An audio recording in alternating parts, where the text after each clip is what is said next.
जय श्री कृष्णा। कैसे हो आप सभी लोग? आशा करती हूँ आप सभी मंगल में होंगे। आपने हमेशा अपने बूढ़े बुजुर्गों से सुना होगा कि लाली, दिन छिपने के बाद कभी भी झाड़ू नहीं लगाना चाहिए, अर्थात रात को कभी झाड़ू नहीं लगती है, जब सूर्य अस्त हो जाता है तब कभी झाड़ू नहीं लगती है।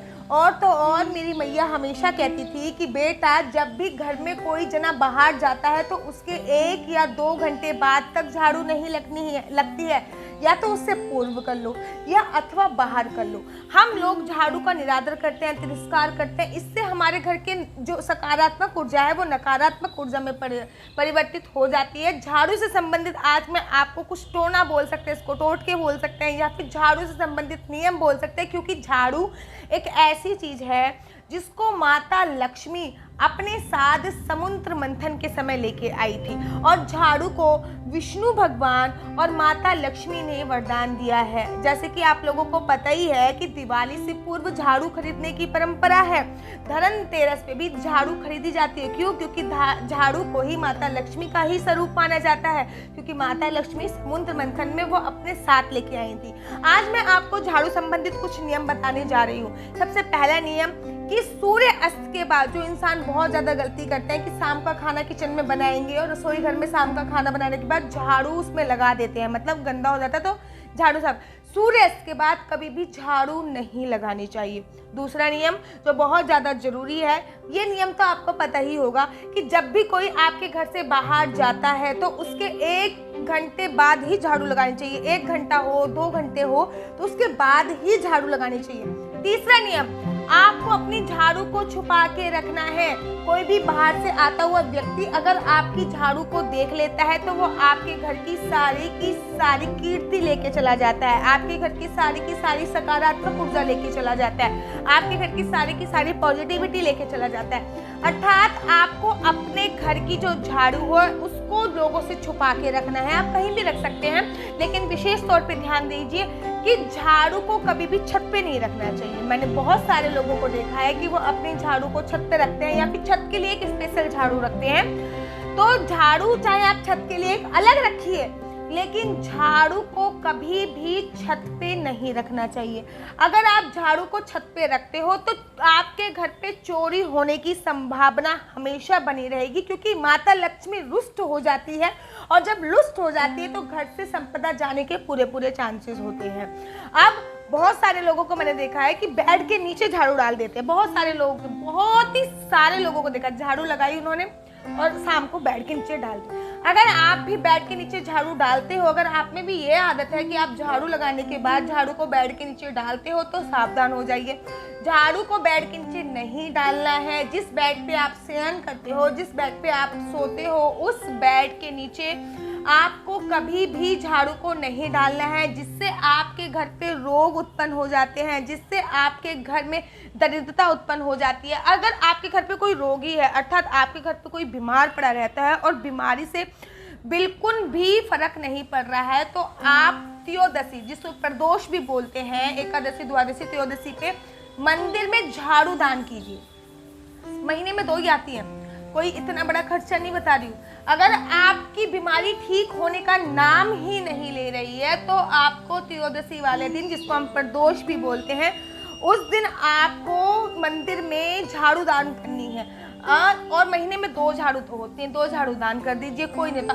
साथ ही साथ मैं आपको एक टोटका बता रही हूँ या फिर कुछ भी बता रही हूँ कि अगर आपके घर में नकारात्मक ऊर्जा बहुत है, अगर आपके घर में सकारात्मक ऊर्जा नहीं है, तो ब्रह्म मुहूर्त में सोमवार वाले दिन सुबह आपको उठना है। ब्रह्म मुहूर्त का सही समय क्या होता है, अगर आप इस पे भी वीडियो जानना चाहते हो तो मैं नीचे डिस्क्रिप्शन बॉक्स में लिंक दे दूंगी कि सही समय ब्रह्म मुहूर्त का क्या होता है। तो ब्रह्म मुहूर्त में उठ के सुबह आप 3 झाड़ू, नई पुरानी झाड़ू नहीं बोल रही मैं, 3 झाड़ू आप किसी भी मंदिर में जाके दान करके आ जाइए। सोमवार वाला दिन होना चाहिए, ब्रह्म मुहूर्त होना चाहिए। अगर आपके घर में भी कलेश बहुत ज्यादा रहता है तो ये नियम है आपको, ठीक है। बहुत सारे लोगों को मैंने देखा है कि वो कहीं भी शुभ कार्य के लिए जाते हैं तो दही चीनी खा के जाते हैं। जाना भी चाहिए। किसी गौ माता के अगर आपको दर्शन कर लेते हो, शुभ कार्य के लिए जाते हो, तो वो शुभ और भी शुभ हो जाता है, सक्सेस हो जाता है।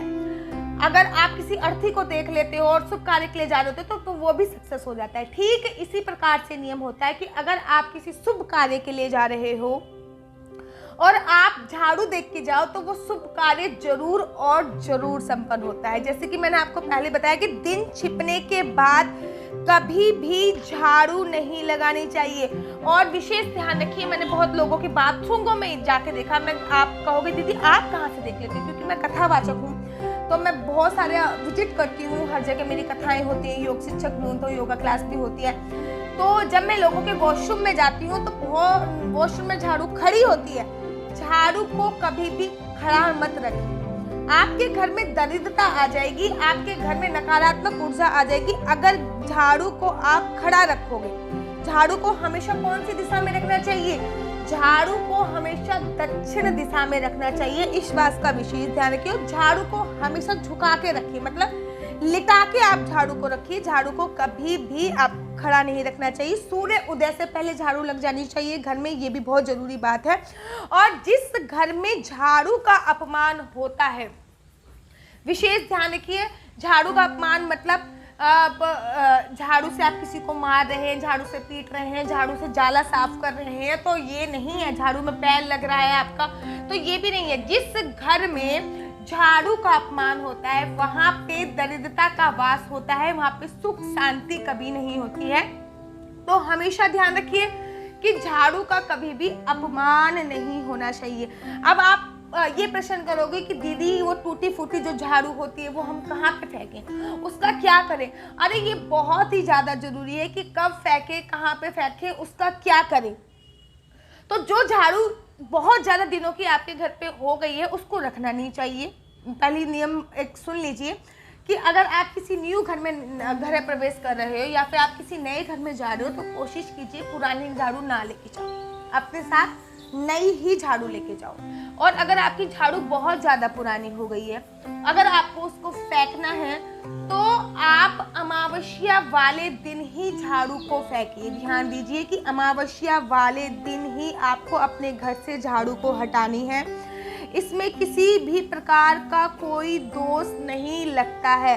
अगर आपका घर में छोटा बच्चा है और अचानक झाड़ू लगाने लगे, जैसे कभी कभी कोई बच्चे होते हैं वो अचानक ही झाड़ू लगाने लग जाता है, तो वो संकेत होता है कि आपके घर पे कोई मेहमान आने वाला है। जैसे कौवा का, पहले ज़माने में कौवा का बोलना संकेत होता है ना, ऐसी वास्तु दोष में अगर कोई छोटा बच्चा अचानक ही झाड़ू लगाने लग जाए, ऐसे मजे मजे में घर घर खेलते खेलते लगा देते हैं ना कभी कभी, तो वो संकेत होता है कि आपके घर पे कोई व्यक्ति, कोई मेहमान आने वाला है। हमेशा एक बात को ध्यान रखिए, हमेशा ये बात आपको ध्यान रखनी है कि गुरुवार और शुक्रवार को आपको ये कार्य बिल्कुल भी नहीं करना है। मतलब गुरुवार और शुक्रवार को आपको पुरानी झाड़ू नहीं फेंकनी है। आपकी जो भी पुरानी झाड़ू है उसको आप गुरुवार के दिन नहीं फेंकोगे, चाहे अमावस्या पड़े उस दिन, लेकिन तब भी नहीं फेंकनी। शुक्रवार के दिन नहीं फेंकोगे। क्यों नहीं फेंकोगे? क्योंकि उस दिन अगर हम झाड़ू फेंकते हैं तो ये झाड़ू का अपमान होता है। ऐसी मान्यता है कि ये दिन, शुक्रवार का दिन, माता लक्ष्मी का दिन होता है। जब हम झाड़ू फेंकते हैं तो माता लक्ष्मी स्वतः ही हमें हमारे घर से चली जाती हैं, इसलिए आपको ऐसा नहीं करना चाहिए। अगर झाड़ू टूट टूट कर घर पे गिर रही है तो ये दरिद्रता की निशानी है, धन की हानि होगी ही होगी। अपनी झाड़ू को बदलिए, ये या फिर परेशानी बढ़ेगी। इसलिए अपने झाड़ू को अच्छी तरीके से रस्सी से बांध दीजिए या फिर नई झाड़ू खरीद लीजिए। जैसा भी आपका दिल करे आप वो कर सकते हैं। अगर आपकी झाड़ू बहुत पुरानी हो गई है और आप नई झाड़ू खरीदने के लिए सोच रहे हैं तो भी एस्ट्रोलॉजी अर्थात शास्त्रों में, अर्थात ज्योतिष विद्या में वास्तु दोष में एक दिन बताया गया है। वो दिन है मंगलवार या शनिवार के दिन आप झाड़ू खरीदें। अमावस्या के दिन आप झाड़ू फेंक भी सकते हैं और अमावस्या के दिन आप झाड़ू लेके आ भी सकते हैं। कोई दोष नहीं लगता है। ऐसा करने से घर के दोष समाप्त होते हैं और धन संपदा आती है। अगर मंगलवार को दिन आप झाड़ू खरीद रहे हैं या शनिवार को, तो घर में धन संपदा आती है। एक बात का विशेष ध्यान रखें, मैंने बहुत लोगों को देखा है कि छोटे बच्चे खाना खा रहे होते हैं या फिर बड़े भी खाना खा रहे होते हैं, कुछ अन्य का दाना नीचे गिर जाता है तो आप झाड़ू से साफ करने लग जाते हो। ये काम आपको बिल्कुल भी नहीं करना चाहिए। अगर आप भी झाड़ू से खाना साफ करते हो तो आपकी माँ अन्नपूर्णा नाराज हो जाती हैं और वो लक्ष्मी माता को संकेत कर देती हैं और लक्ष्मी माता वहां से चली जाती हैं। झाड़ू को कभी भी लांघना नहीं चाहिए। अगर आप झाड़ू को कभी भी लांघते हो तो इससे आपकी आर्थिक हानि होती है और आपका दाम्पत्य जीवन कमजोर होता है। दाम्पत्य जीवन में परेशानियां आती है, पति पत्नी में हमेशा परेशानियां आती हैं। इसलिए कोशिश कीजिए कि आप झाड़ू को कभी लांघे नहीं। और मैंने एक बात आपको अभी बताई थी, कुछ समय पहले बताई थी कि आप के घर पे कोई बाहर जाए तो उसके 1-2 घंटे बाद ही आप झाड़ू लगाइए। अगर गलती से आपके पैरों से ठोकर लग गई है झाड़ू में तो वो अपशगुन माना जाता है, तो वो झाड़ू को टच करके आप उनको प्रणाम कीजिए, ये निरादर होता है। झाड़ू का आदर कीजिए, माता लक्ष्मी हमेशा प्रसन्न होंगी। नए घर में या भवन बनाने के पश्चात पुराना झाड़ू लेके जाना अपशगुन माना जाता है। घर में झाड़ू का उल्टा रखना अपशगुन माना जाता है। ठीक है, तो इस बात का आप लोगों को ध्यान रखना है बस। और तो और एक चीज़ मैं आपको और बताती हूँ, जाते जाते एक टिप्स मैं आपको देके जा रही हूँ कि अगर आपको सपने में नई झाड़ू लाता हुआ कोई व्यक्ति दिखता है तो ये आपके सौभाग्य का प्रतीक है, अर्थात कोई ना कोई गुड न्यूज़ आने वाली है, कोई ना कोई अच्छी न्यूज़ आने वाली है। तो ये बात आप ध्यान रखिए और बस मेरे साथ जुड़े रहिए और तब तक के लिए मुझे दीजिए इजाज़त। राधे श्याम, सीताराम। अगर मेरी वीडियो अच्छी लगती है तो मेरे चैनल को सब्सक्राइब जरूर कीजिए और शेयर कीजिए, अपनों के शेयर कीजिए। अगर आप ये वीडियो शेयर करते हैं तो डेफिनेटली आप दूसरों का भला करते हैं। अगर आप दूसरों का भला करते हैं तो परमात्मा आपका भला करता है। अगर आपके भी रिश्तेदारों में, आपकी भी बेटी के परिवार में, आपके भी ससुराल में इनसे संबंधित कोई परेशानी है और झाड़ू से संबंधित अगर उसको नियम नहीं पता है तो हर दाम्पत्य को ये झाड़ू से संबंधित नियम पता होना बहुत ज्यादा जरूरी है, क्योंकि जो झाड़ू है वो आपके घर की लक्ष्मी है। अगर आपके घर पे भी लक्ष्मी नहीं टिकती है तो आपको झाड़ू से संबंधित ये नियम जरूर और जरूर अपनाने चाहिए। तो चलिए मुझे दीजिए इजाजत। हरि बोल।